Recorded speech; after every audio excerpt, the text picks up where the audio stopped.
You wake up, you check your phone, you scroll, and for a moment it feels like something is missing. But the real reason is far stranger, because your brain isn't built for this world. It's built for a world that no longer exists, a world where happiness didn't come from achievement, or success, or even comfort. It came from something much simpler and much harder to notice today. So what did ancient humans understand about happiness? That you forgot? Imagine this. You're standing in an open landscape. No buildings, no screens, no noise except the wind and distant animals. Your survival depends on very basic things: food, water, safety, and connection.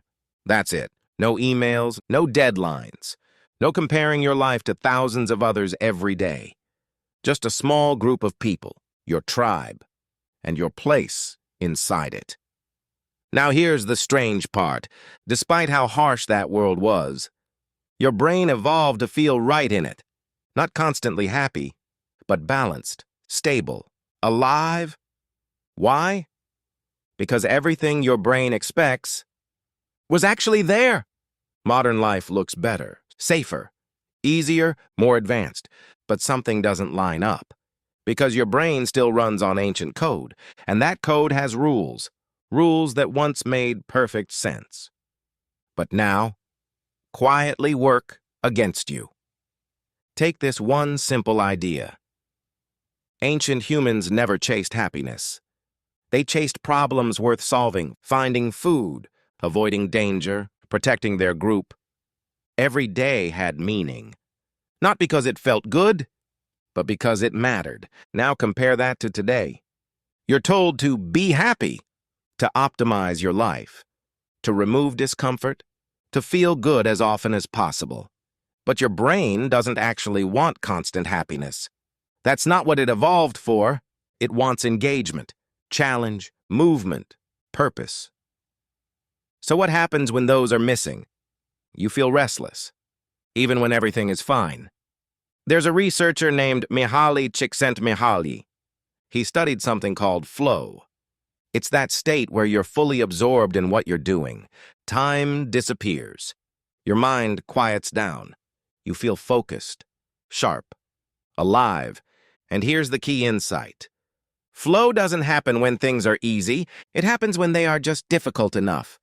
Not overwhelming, not boring, balanced. Ancient humans lived in this zone constantly. Hunting, tracking, building, exploring. Their lives were naturally filled with meaningful challenges. Your life? Not so much. Think about your average day. You sit, you scroll, you switch between tasks. Your brain jumps from one small stimulation to another, but none of it requires your full attention. None of it pulls you into that deep state. So your brain keeps searching, looking for something real, something engaging, something that actually feels like living. And when it doesn't find it, you feel empty, even if everything looks perfect on the outside. Now consider another rule your brain follows. Connection equals survival.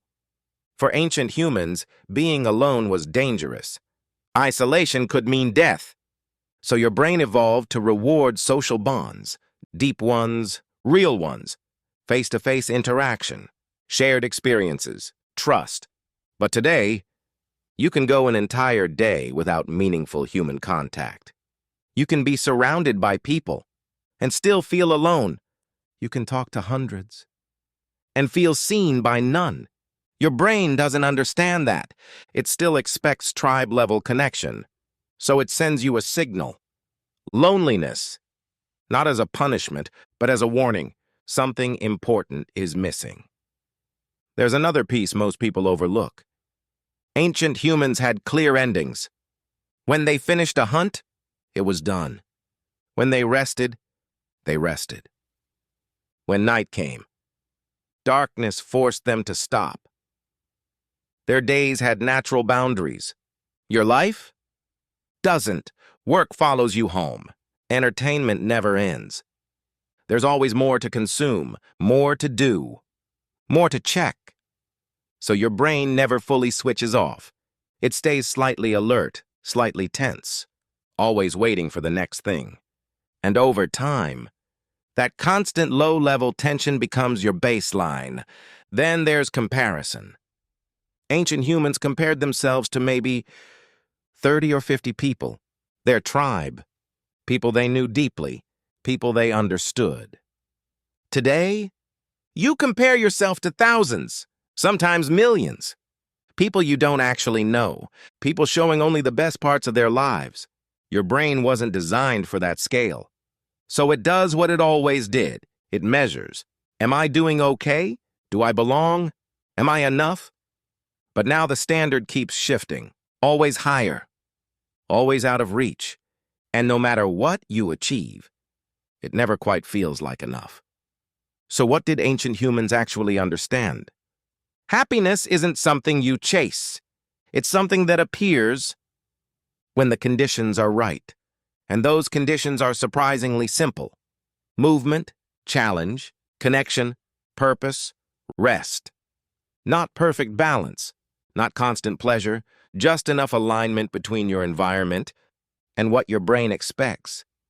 Here's the uncomfortable truth. Modern life gives you comfort, but removes friction. And without friction, there's no engagement. Without engagement, there's no meaning.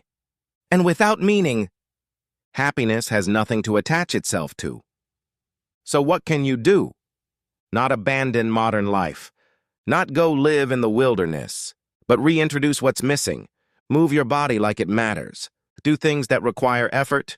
Talk to people face to face. Create instead of just consume. Let things end.